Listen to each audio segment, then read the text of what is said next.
자, 20분간 휴식을 하시고 다시 또 3교시차를 시작해 보도록 하겠습니다. 자, 효과 도달률에 대한 개념의 정리를 좀 했다면, 자, 넘어가서 자, 광고의 반복에 대한 설명을 했고요. 효과 도달률에 대한 부분들과 광고 반복의 경우는 단순 노출 효과의 이론에 의하면 처음 잘 모르는 자극도 반복을 통해서 친숙해지면 그 호감도가 증가한다고 했죠. 뭐 처음 그 대학가요제에서 가수들이 처음에 나올 때는 되게 낯설죠. 노래도 낯설고 사람도 낯설는데 자꾸 보다 보면은 못생긴 얼굴도 잘생긴 것처럼 보여지는 경우, 이게 처음 잘 모르면서 자꾸 반복되어지면 익숙해진다. 그리고 호감도가 높아진다는 개념과 같다는 개념이 여기서 지고 하는 얘기죠. 그렇다고 해서 광고가 반복된다고 해서 또 긍정적인 반복의 효과가 있는 것만은 아니라는 얘기를 또 한편으로 느껴지긴 합니다. 계속 반복되면 오히려 그게 역효과가 나는 경우도 있어요. 실증이라는 개념을 통해서 또 역효과가 난다. 그래서 적정 반복수를 통해서, 적정 반복이니까 너무 많이 하는 것도 아니고 또 짧게 해서 안 되고 적정한 반복수 통해서 그 이미지의 호감도를 증대시키는 역할을 해주는, 이게 우리는 광고의 반복적인 접근이라고 하면 하겠습니다. 자, 그래서 효과 빈도수의 결정은 효과의 규정에 의해서 보면 원하는 효과가 무엇인가 인지 태도가 구매로서의 과정인데, 자, 뭔가를 안다라는 것도 끝난다고 그러면 그거는 낮은 반복의 개념이 접근인 거고, 구매나 또 호감도를 갖고 있는 태도가 발생되는 것은 높은 반복에 대한 개념으로 접근할 수가 있어요. 근데 이거를 적절하게 조정하는 것은 마케팅 요소에 따라서 효과의 빈도수를 척도하고 측정을 해주고, 메시지의 요인에 따라서 효과의 빈도수를 측정해 줘야 된다는 개념인 거죠. 마케팅 요인에 대한 효과 빈도, 그 다음에 메시지에 대한 효과 빈도, 적절성이라는 거죠. 이걸 보면 마케팅과 메시지 요인의 광고 효과에 대한 횟수에 대한, 앞에서 말했던 것처럼 측정해 봅시다. 옆에 좌측 우측으로는 저빈도와 고빈도로 나눠주고, 여기는 마케팅 요인과 메시지의 요인이 있어요. 앞에서 말했던 것처럼. 자, 브랜드의 유형을 보면 기존 브랜드는 저빈도, 신규는 마케팅 요인이 있어서 신규 브랜드는 고빈도를 나타내주고요. 점유율에 보면 빈도수가 낮으면 저빈도가 되어버리면 고빈도는 시장 점유율은 이렇게 마케팅 요인에 대해서 의미해 시장적 지위, 시장의 우위의 브랜드가 여기에 효과적으로 반복되어지는 횟수를 차용해야 될 것이고, 그러니까 다시 말해서 그 기존 브랜드가 발생이 됐을 때는 저빈도 형태의 이용으로 접근을 해야지 효과가 좋다라는 개념이고, 오히려 많이 하면은 더 실증 효과에 역효과가 날 수 있는 건데, 신규 브랜드의 경우에는 고빈도를 활용해야 된다는 거죠. 그리고 시장 점유율에서는 저빈도가 되고, 우위는 익명 브랜드가 되죠. 잘 모르는. 또 브랜드 충성도는 높은 충성도를 갖고 있고 자주 사용하는 브랜드 개념이 접근하고 있고, 경쟁은 적은 경쟁이 되고 신규 브랜드는 치열한 경쟁이 되겠죠. 왜? 고빈도는 이미 벌써 브랜드의 이미지가 명확하게 잡았기 때문에 그러죠. 표적 소비자의 경우는 고 연령층에는 저빈도수가 적절하게 맞고, 고빈도의 경우는 어린이나 청소년의 경우에는 자주 노출을 시켜줘야지 접근이 빠르다. 메시지의 요인의 형태를 보면 복합, 독특, 캠페인의 유형, 광고 유형 이렇게 나눌 수가 있는데, 크기까지 포함해서 단순 메시지나 복합 메시지 중 단순 메시지는 저빈도수에서 적절하게 매칭이 잘 돼요. 고빈도수에는 복잡한 메시지, 자세히 구체적으로 나오니까 자세히 알려줘야 된다는 얘기죠. 특성. 고빈도는 독특하게 접근을 해야지. 저빈도는 독특하게 해야지 빨리 머릿속에 인지되고 여운이 남죠. 근데 고빈도수의 경우에는 특색이 없어야지 오히려 더 적용이 빨리 됩니다. 이해하지? 그리고 캠페인의 유형을 보면 지속적 캠페인이 필요할 거고, 고빈도의 경우는 새로운 캠페인에 적용되는 게 좋다. 광고의 유형은 제품 광고,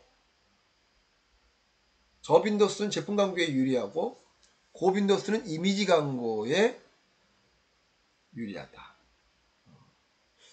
그리고 광고의 크기는 큰 사이즈 광고의 경우는 저빈도를 활용할 것이고, 뭐 경기적으로도 그렇고 표현되어지는 전달하는 대량이 넓어지기 때문에, 그 다음에 작은 사이즈의 광고는 고빈도수를 많이 활용한다. 이것이 마케팅과 메시지의 요인에 따른 광고 반복 횟수의 적절성을 보여준 겁니다.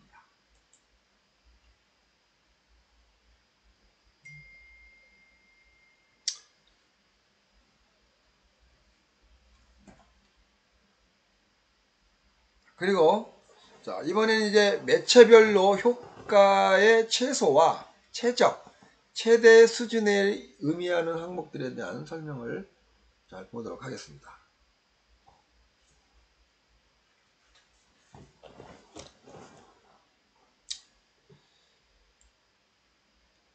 자, TV와 신문, 그 다음에 잡지, 라디오, 뭐 이렇게 되겠죠.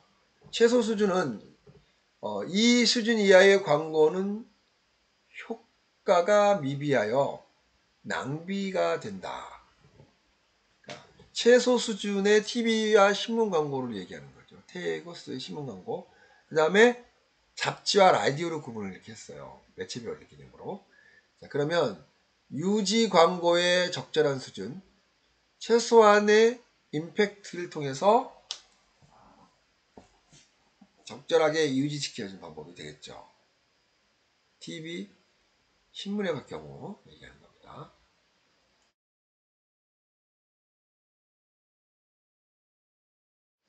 자, 그리고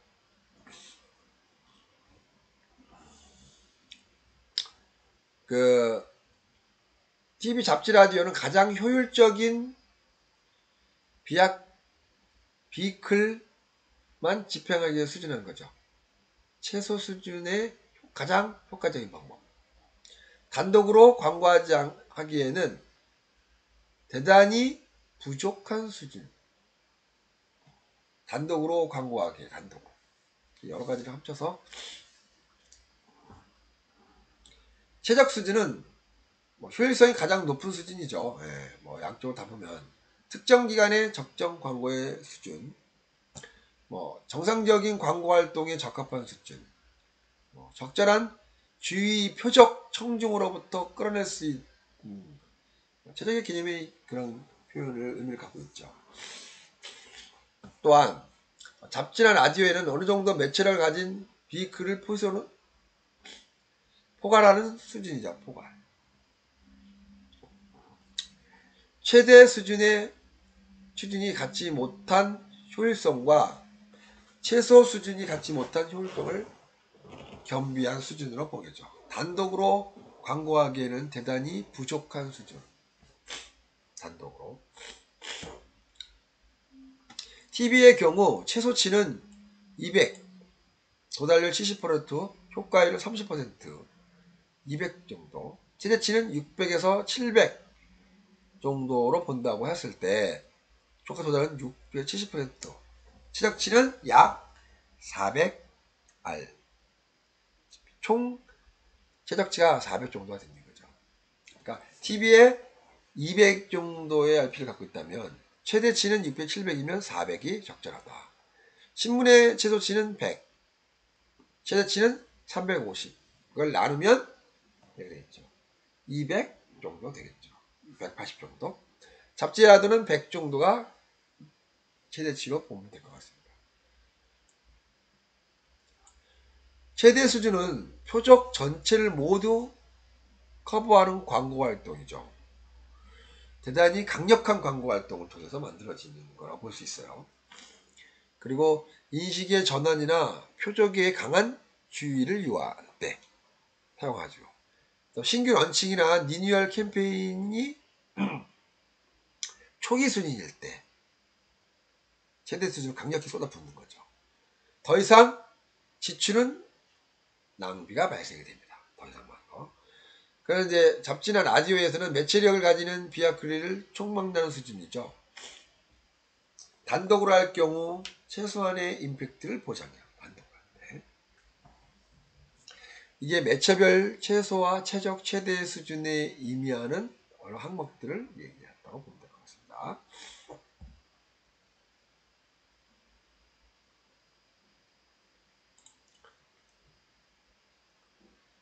그 다음에 이제 매체 스케줄링을 봅시다.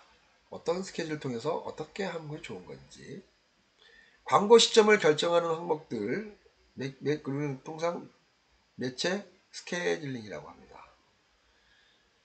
최대, 최적, 최소의 노출량을 한 달 단위로 결정하고 그 다음으로 노출량을 1년간 어떻게 운영할 것인지를 결정하는 그게 매체 스케줄링이라고 합니다. 최적과 최대와 최소와 적정을 적절하게 활용을 하는 것이 매체에 관련된 부분에도 아주 적절한 거라 보면 될 것 같습니다. 스케줄링에 대한 유형을 한번 봅시다. 연속성, 집중성, 파동성으로 나눠지죠. 연속성은 광고의 지속성과 경쟁사들의 공격에 대응하기가 아주 용이합니다. 연속성은. 그러니까 경쟁사들이 계속 들어올 때 지속적으로 해주는 거죠. 지속적으로. 끈끈하게. 또 매출의 변화에 민감하지 못할 때 일반적으로 광고 예산은 충분한 경우고요. 돈이 예산이 충분했을 때. 또 성수기에 활용될 때 적절하게 활용하는 거죠. 지속적으로. 집중형은 이제 그야말로 집중형 때 2월 효과를 고려한 전략이죠. 여기서 집중적으로 한 다음에 그 다음에 그 효과가 확 나올 수 있는 집중형. 그 광고가 집중적으로 나갈 당시 때 그 소비자들은 망각의 우려가 될 수도 있어요. 뭐지? 뭐 그리고 웨아웃은 가능성이 커지면서 경쟁사의 공격에 취약될 수도 있어요. 제가 너무 많이 나온다는 얘기는 제품이 하자가 있어서 그렇지 않냐? 아니면 이미지가 나빠서 그렇다라고 오인할 수도 있다는 개념인 거죠. 예산 적거나 매출이 계절을 달 때, 그 다음에 SOV의 경쟁이 중요한 경우에 사용해요. 집중력이. 파장형은 연속성과 집중성을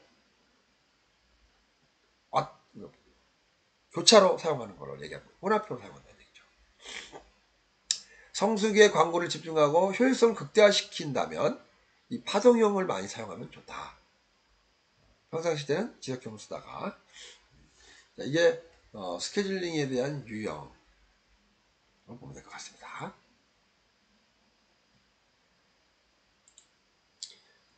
광고 시점의 결정에 있어서 고려해야 될 사항을 한번 체크 한번 봅시다. 제품 수명의 주기, 수명의 주기를 한번 보는 거죠. 1년으로 수명이 짧아지냐? 10년 가냐? 2년 가냐? 3년. 중요한 사안이죠. 제품의 수명을 잘 파악해야 됩니다. 그 다음에 제품의 판매가 계절을 타고 있는지, 어떻게 봄, 여름, 가을, 겨울에서 어떤 환경을 갖고 있는지, 이 부분들을 월별 매출 동향 및 광고 활동을 통해서 체크해야 될 부분이죠. 그리고 가장 중요한 거는 광고 예산이죠. 예산이 얼마나 규모를 갖고 있는지. 그리고 시장에서 이 브랜드에 대한 위치, 브랜드가 갖고 있는 환경, 그런 것들도 스케일링 선택 시 적절한 고려사항이 있었어요. 다음 이제 가장 중요한 것은 경쟁사가 어떻게 광고를 하고 있는지에 대한 부분들을 철저하게 체크를 해야 되고, 그 다음에 2월 효과, 이 전달에 광고 효과가 이번 달에 어떻게 영향을 미치고 있는 걸 우리는 2월 효과라고 하거든요. 그죠? 2월 효과가 발생하면 연속성보다는 집중적 전략을 한다는 것이 더 효과적인 거죠. 그러니까 2월 효과가 발생하고 싶다면 연속보다는 집중을 앞에서 엄청 미리 해놓는 거죠. 그리고 가장 적절한 그 시기에 제품을 선택할 수 있게끔. 그러니까 미리 사전에 전달에 엄청나게 하는 거죠. 그럼 그 다음에 시기에 딱 맞춰서 2월 효과를 바라볼 수 있는, 이런 효과까지 제품의 효과를 볼 수 있지 않다. 볼 수 있다. 이런 거죠. 그 다음에 이제부터 이제 미디어에 대한 믹스에 대한 전략이에요. 여러 가지 환경들을 어떻게 적절하게 활용할 것인지 주요 고려사항의 체크를 항목을 봅시다. 광고 예산 철저히 봐야겠죠. 그리고 경쟁 광고 활동이 어떻게 되는지도 봐야 될 것 같고, 경쟁사의 광고 활동. 그 다음에 상품의 특성, 커뮤니케이션 효과, 크리에이티브, 매체 혹은 비글별 특성.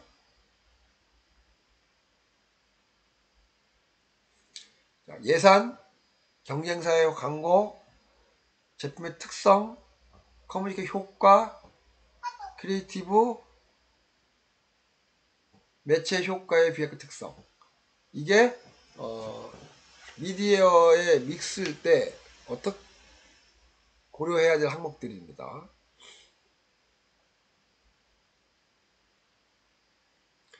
자, 미디어 믹스의 전략의 유형을 보면 다매체 전략이 있고 집중화 전략이 있어요. 다매체 전략은 여러 것들을 개별적으로 매체가 가지는 커뮤니티 특성을 고른 후 활용하는 거죠. 많은 사람들에게 전달할 목적으로 이 부분이 다매체가 설정된 거고, 여기 극복 가능한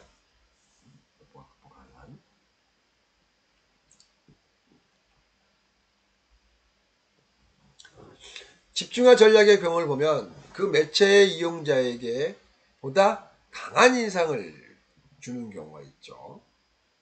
그 매체에서의 경쟁사가 압도적 비용을 효과적으로 활용할 수 있습니다.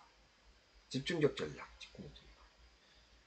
두 가지의 유형을 어떤 것이 어떻게 쓸 것인지를 적절하게 활용하면 된다는 얘기를 하고 싶습니다.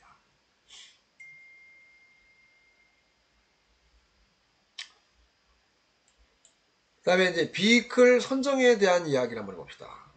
비클 선정은 이제 어떤 매체를 담을 것인지에 대한 개념인 거죠. 뭐 TV냐, 인쇄 매체냐, 뭐 유튜브냐, 뭐 SNS냐, 뭐 이런 개념인데, 고려해야 될 사항은 수용자의 크기죠.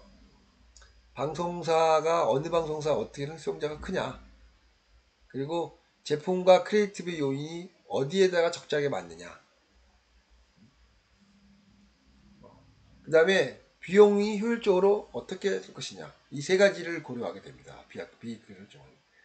자, 뭐 텔레비전을 할 것이냐, 뭐 뉴미디어를 할 것이냐, 인쇄 매체를 할 것이냐에 따라서 수용자의 크기와 제품의 특성과 비효율성을 가지고 비용 효율성의 측정 지수를 한번 체크를 한번 해봅시다.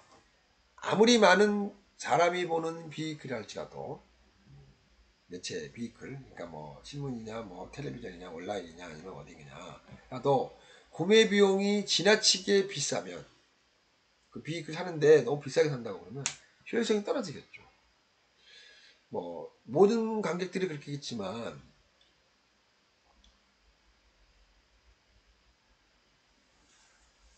그래서 비이클 선정 시에는 비용 효율성을 굉장히 고려해야 된다는 거죠. 10원을 투자했을 때 어떻게 적용되고, 100원 그런 개념인 거죠. 자, 그래서 비용 효율성은 비클 선정에 있어서 굉장히 중요한 역할이기도 합니다.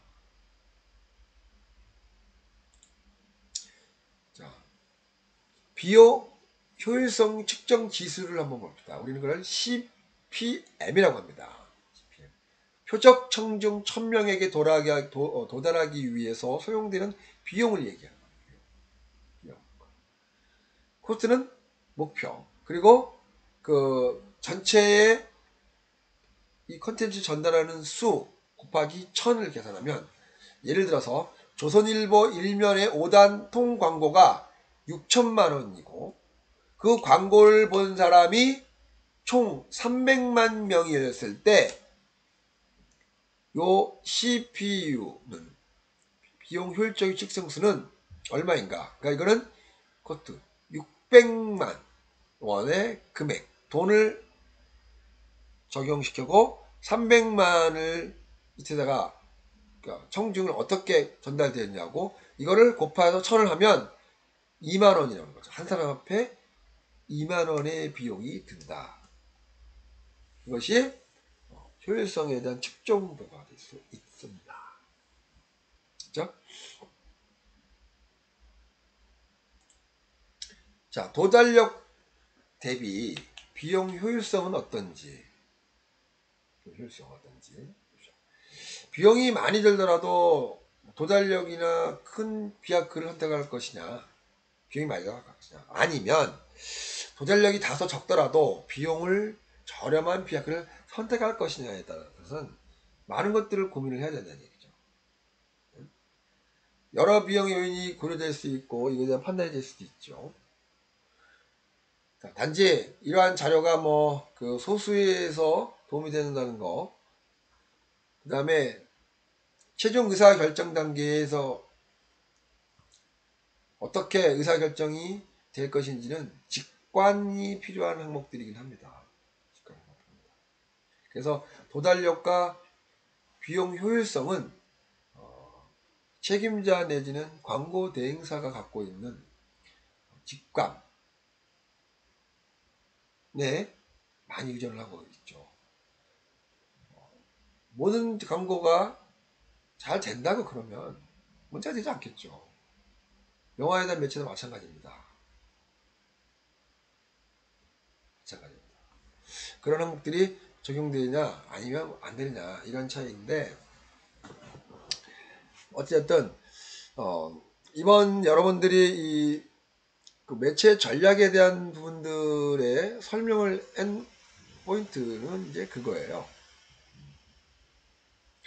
얼마만큼 이 광고가 매체 전략을 선택하는 데서 어떻게 적용되고 어떠한 데이터를 통해서 만들어지는지를 여러분들이 시청률 조사, 아까 말했던 도달률 이런 것들을 좀 계산해 보면 여러분들이 사회에 나가서 광고 영상을 어떻게 접근하는 부분에 한 1인자가 될 수 있는 부분도 될 수 있을 것 같습니다. 또 방송에 취업할 수도 있고 영화의 그 마케팅 담당자가 될 수도 있단 말이죠. 그러면 이거를 통해서 매체 전략을 어떻게 짜고 어떻게 접근하는지에 대한 기준치가 될 수 있는 기본 자료가 될 수 있을 것 같습니다. 그래서 여러분들이 이번 한 주 동안 이제 얻는 환경들을 통해서 다음 주에 이제 영화 마케팅에 관한 여러 가지 요인들을 설명을 좀 할 거예요. 방송, 영화, 광고를 토탈로 다 여러분들 설명해 주면 이걸 토대로 해서 여러분들이 그 이제 9주차, 10주차, 11주차 때 창업 아이템들을 지금 지난번에 발표했던 거를 팀별로 또 만들어지겠지. 거기에 적용을 시켜서 그 안에 이런 데이터들도 같이 적용을 시켜주면 여러분들이 진짜 멋진 아이템이 되지 않겠나 생각을 한번 해봅니다. 자, 그래서 이런 창의적인 생각들이 여러분들에게 그 도움이 될 수 있는 이론으로 그냥 시험 보어서 좋은 점수를 받는 정도 수준의 이론으로 국한하지 말고 실질적으로 창업했을 때나 회사에 취업이 됐을 때 어떻게 적용시켜 주는지를 이 전체 뭐 현재 29페이지 뭐 30페이지 40페이지짜리를 하더라도 2페이지 3페이지 정도를 적용을 시켜 보세요. 그러면 여러분들은 전문가라는 소리를 들을 수 있을 것 같습니다. 그것도 그걸 확고하게 또 여러분들한테 설명해 주는 이유 중에는 그것이 분명하기 때문에 말씀을 드린 내용입니다. 장시간 수업 듣느라고 고생 많았습니다. 자, 7주차 여러분들 수업 여기서 마치고 다음 주에 다시 수업 만나는 걸 기약하면서 수업 마치겠습니다.